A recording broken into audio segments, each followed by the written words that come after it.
Oremos. Querido Deus, muito obrigado, Senhor, por nos despertar em mais uma manhã. Muito obrigado pelo privilégio que temos de estarmos aqui para falar um pouco mais sobre Ti, sobre a Tua mensagem, Senhor. Abençoe Davi agora, que ele possa ser usado por Ti para trazer uma mensagem que venha falar ao nosso coração. É isso que eu te peço e agradeço em nome de Jesus. Amém. Amém. Bom dia a todos. Como é que vocês estão? Vocês estão bem? Eu espero que não caia enquanto a gente vá falando aqui, né, Lu? Que dê tudo certo. Isso, eu também espero que não caia. Ok. Vai dar tudo certo, Lu. Então, vamos começar, né? O capítulo de que a gente vai falar hoje é o capítulo 23 do livro aí, Os Ungidos. Profetas e Reis aí para os antigos, né, Lu? Quem gosta. Isso. E... pois é, né?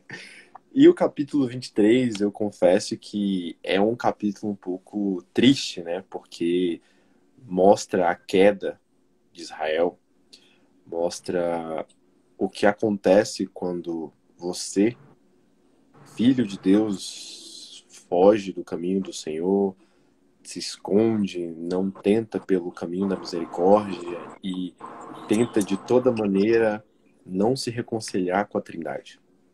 E foi exatamente o que aconteceu com Israel, né?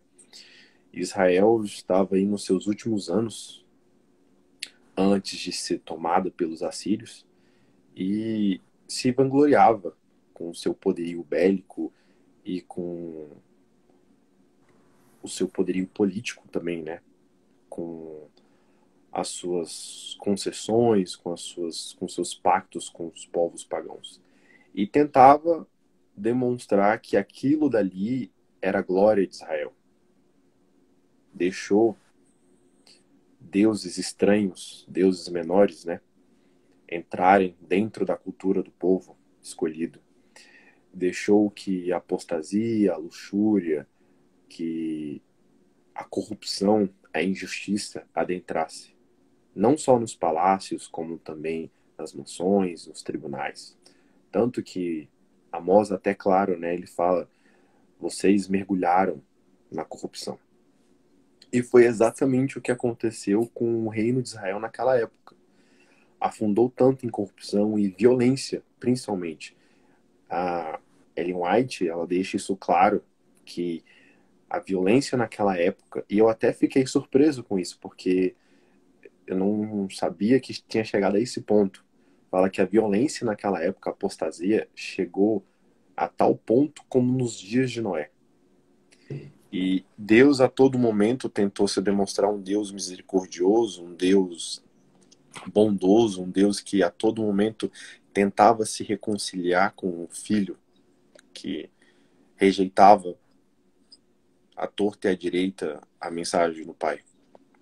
E no momento que Israel chegou no nível mais baixo, no patamar mais insuportável aos olhos de Deus, ele novamente enviou mensageiros, novamente enviou uma mensagem de reconciliação, de paz, de perdão, que ainda dá tempo, né?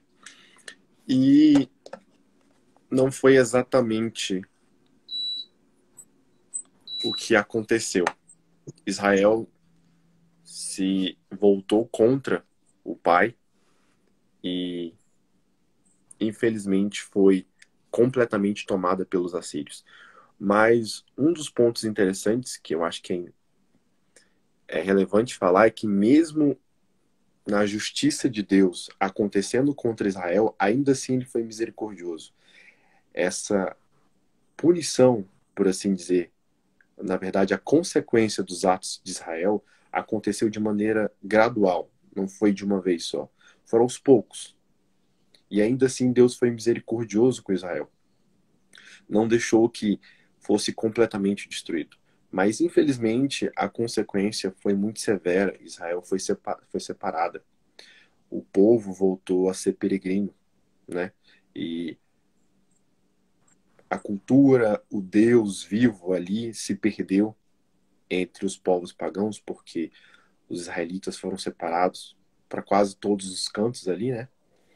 E realmente, alguns que foram cativos dos assírios eram leais ao Senhor e tiveram a oportunidade, pelo menos ali no finalzinho do capítulo, Ellen White tenta dizer que uma das coisas boas que pode ser tirada da punição que Israel recebeu foi que algumas pessoas, alguns israelitas que foram cativos ali, eram fiéis ainda ao Senhor e levaram essa mensagem, levaram essa fidelidade, essa bênção para o povo de lá. E lá começou também uma reforma, e lá também começou uma tentativa de evangelizar, por assim dizer, aquele povo pagão. Então, basicamente, o capítulo diz isso, Lu. Ele apresenta um povo que, se tivesse voltado, se tivesse se humilhado perante o Senhor, ainda teria a sua glória e ainda teria a importante missão de ser o povo escolhido de Deus. Mas, infelizmente, não foi isso que aconteceu. Foi um povo que se rebelou e se rebelou até o final, por assim dizer. Mesmo sofrendo os ataques que sofreu, os reis ainda assim se voltavam contra o Senhor. É interessante até que o profeta diz: vocês escolheram reis sem o meu consentimento, vocês escolheram líderes sem a minha aprovação.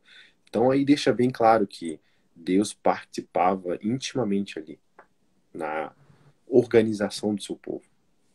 Então basicamente foi isso. O capítulo ele diz e apresenta a queda de Israel e dá motivos bem claros do porquê que Israel caiu.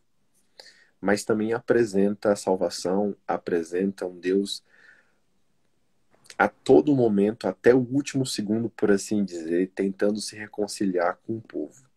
Lu, eu acredito que a gente não pode deixar de fazer a comparação desse capítulo com o começo ali de Gênesis e o finalzinho lá com Apocalipse, porque apresenta uma humanidade já caída, uma humanidade que caiu em desgosto e Deus tenta salvar e ao mesmo tempo faz um paralelo ali com o Apocalipse, que está chegando perto do momento do juízo e Deus envia mensageiros para que o povo novamente tente se humilhar, tente se reconectar com o Criador, tente conhecê-lo antes que a taça da ira de Deus recaia sobre os filhos. Então, eu acredito, pelo menos quando eu li, foi um capítulo ao mesmo tempo triste e um capítulo ao mesmo tempo um pouquinho assustador. Eu fico sempre muito assustado e triste quando vejo o juízo de Deus caindo sobre os filhos, sobre pessoas que conheceram a Cristo e tentaram se rebelar e tentaram cair de forma bem triste, sem brincadeira. Ellen White ela consegue, Lu, falar de maneira bem triste nessa hora, você quase sente dó do povo. Principalmente dos profetas que estavam tentando levar a mensagem, e olha, mensagens de alegria e amor, mas ao mesmo tempo, depois que eles são quase que enxotados da cidade, né? Ninguém ouve a palavra deles. Na verdade, cria-se um motim contra os profetas. Pode isso, Hugo. Criou-se um motim contra os profetas de Deus, tentando expulsar eles da cidade. Então, Sim. você ia falar, Lu? Pode falar. Eu li o capítulo, né? E realmente também não sabia desse detalhe que chegou ao ponto de Noé, né? Como estava na época de Noé e tudo mais. E imagina só, né? O tamanho da confusão que estava, como estava realmente a situação. A situação realmente era muito preocupante. E mesmo assim, outra coisa que eu achei interessante também é que os profetas, eles não falavam, eles falavam indiretamente do que ia acontecer se eles não se voltassem, né, a Deus e tudo mais, mas a mensagem principal deles não era isso, não era provocar pavor, não era provocar um temor assim pelo medo mesmo, né? Mas era, olha, Uhum. gente, Deus é misericordioso, ele quer vocês de volta, vamos lá, Deus tem o a mensagem era muito mais positiva do que negativa, né? E ainda assim, a Ellen White Sim. comenta que eles quiseram expulsar os profetas. Imagina. Hoje a gente pode, às vezes até inconsciente, estarmos expulsando o profeta Jesus da nossa vida, sabe? Indiretamente. Ou até mesmo pessoas sábias da igreja que nos dão conselho e a gente simplesmente não quer ouvir. Então, é um chamado também, né, pra gente se voltar, pra gente ter noção das nossas ações, das consequências disso e não querer expulsar alguém que fala em nome de Cristo, né? Ó, a Sara comentou que, infelizmente, a humanidade sempre tentando se rebelar contra Deus, verdade. E a Auri comentou que ela imagina a tristeza diante dessa rebeldia, porque vivemos em um mundo hoje que pensamos, as coisas parecem que não tem como piorar. E lendo, percebo que estava pior, porque a ira de Deus não voltou dessa forma. Aí o Alexandre falou, compassivo, cheio de misericórdia para com seu povo Israel. Exatamente. Gente, a tendência não é melhorar e sim piorar, a gente sabe disso, segundo a Bíblia. E cada vez mais a gente tem que estar mais firme ao lado de Cristo para não cairmos, né? E se cairmos, que os nossos ouvidos estejam atentos à palavra do Senhor quando Ele pede, amigo, você caiu, mas levante-se e volte a andar comigo. Que eu acredito que o ponto-chave foi esse. O que não faltou foi mensagem de reconciliação, né, Lu? Você acabou mesmo de falar. O que não faltou foi um Deus que a todo momento tentava se reconciliar com o povo, que tentava buscá-lo, que tentava a todo momento chamar e ter uma segunda chance entre Criador e criatura, né?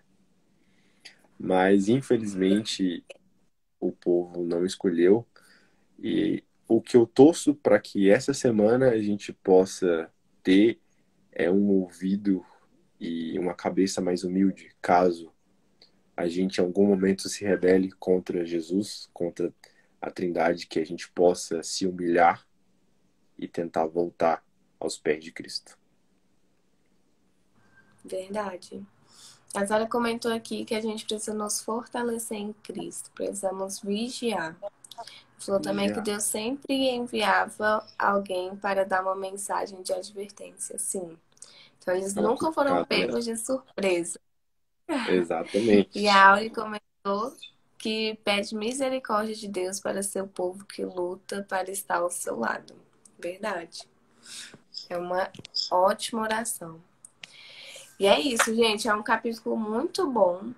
Ele fala muito sobre o foco dele realmente não é na destruição de Israel, mas assim como o Davi falou, é no convite e no chamado o tempo todo de Deus para eles voltarem para o caminho dele. E não para ser uma imposição de forma alguma, tanto é que eles fizeram a escolha deles, mas Sim. sim porque a gente sabe que estar ao lado de Cristo é o melhor lado, né? Então, não era uma forma de controle de Deus se impor alguma coisa, mas sim proteger eles dos maus caminhos, né? E o Alexandre Verdade. comentou aqui. Se disse e disse: Ah, Senhor Deus dos céus, Deus grande e terrível, que guarda a aliança e a benignidade para com aqueles que o amam e guardam os seus mandamentos. Ótimo, ótimo versículo. Então é isso, né? Que a gente possa não ser como Israel, que a gente possa ser humilde, como o Davi falou, que a gente possa guardar os mandamentos do Senhor, porque assim somos reconhecidos que amamos a Cristo, né? Amém por isso. É isso. É, Davi, você olha pra gente. Você quer falar mais oro. alguma coisa? Não, não, acho que Se você você quiser falar, pode. conseguiu. Não, que isso. Acho que a gente conseguiu esmiuçar muito bem o capítulo de hoje. E deixar bem claro qual é a mensagem de Deus, né? Sempre há esperança e, querendo ou não, ainda dá tempo, né, Lu? Ainda dá tempo. E eu acho que é Sim. isso. A gente pode orar já, Lu, então, se você quiser. Ó, Podemos, então? vamos orar. Só fazer aqui o comentário, ler o comentário da Ada, que falou bem assim: não existe liberdade nesse mundo. Escolhemos estar presos em Cristo porque estaremos seguros. Ó, bonito. Muito bonito. Então, Então, ponto. verdade. Posso orar, Lu? Pode? Então tá bom. Oremos. Pai nosso que está no céu, santificado seja o teu nome. Pai, agradecemos pelo momento de agora. Agradecemos pela tua mensagem, Pai. E, Pai, agradecemos porque ainda temos esperança em Ti, Pai. Ainda temos esperança de que, ainda que caímos, ainda que tenhamos recaídas, o Senhor tenta a todo momento, Pai, nos ajudar, nos perdoar e nos dar uma segunda chance, Pai. E, Pai, aprendemos com o Teu povo, que lá atrás recusou a Tua oferta, recusou a Tua mão, recusou o Teu caráter, Pai. Que possamos entender o que aconteceu, que possamos compreender e tentar assimilar isso, Pai, no nosso dia a dia e durante a nossa caminhada cristã. Que o Senhor possa dar um bom restante de semana para nós e um bom restante de dia. É isso que eu te peço, te agradeço em teu santo nome. Amém. Amém.